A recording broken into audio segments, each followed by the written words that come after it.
राहता पोलीस स्टेशनच्या हद्दीत दिनांक 6 जून रोजी रात्रीच्या वेळी जेव्हा आपली नाकाबंदी चालू होती, या नाकाबंदी दरम्यान आपल्याला एक ट्रक जाताना आढळून आला. त्याच्या जवळ गेलं असता त्याच्यातून पाण्याचा आवाज येत होता.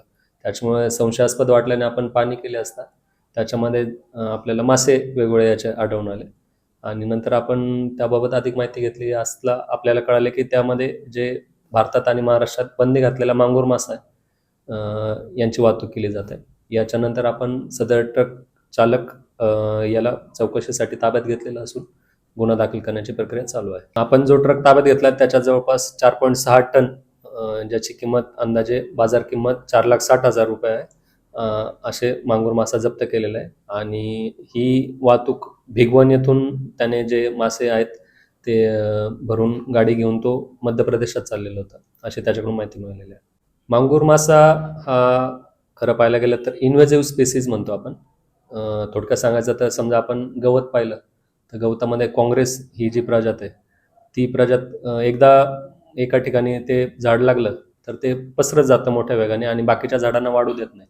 त्याप्रमाणे मांगूर माशाची प्रजात आहे आणि याच्यामध्ये जर मांगूर माशाचे प्रमाण एखाद्या ठिकाणी वाढले तर त्याच्यानंतर तिथे कोणत्याही दुसरी माशाची प्रजात जिवंत राहत नाही किंवा त्यांची वाढ होऊ देत नाही आणि त्याबरोबरच हा मानवी आरोग्याला देखील अपायकारक असतो आणि हा मासा पाण्याबाहेर देखील जिवंत राहू शकतो आणि त्याच्यामुळे त्या माशाची किंमत कमी असल्यामुळे त्याची अवैधरित्या लागवड करून त्याची विक्री केली जाते. हा जो मांगूर मासा आहे याचा उपयोग खाण्यासाठीच केला जातो आणि हा म्हणजे विक्री करण्याच्या उद्देशाने आणि खाण्याच्या उद्देशानेच त्याची वाहतूक केली जात होती.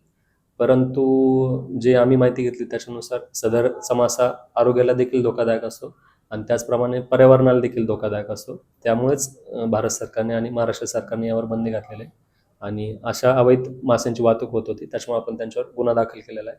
आणि जे या माशाची लागवड करत होते, जे त्याचे शेततळ्याचे वगैरे मालक आहेत त्यांच्यावर देखील गुन्हा दाखल करून जे याचा व्यापारी जो आहे त्याच्यावर देखील आपण गुन्हा दाखल करत आहोत. सध्या आपण दोघांना ताब्यात घेतलेलं आहे आणि जे बाकीचे आरोपी त्यांचे देखील आपण शोध घेण्यासाठी पथके रवाना केलेले आहेत.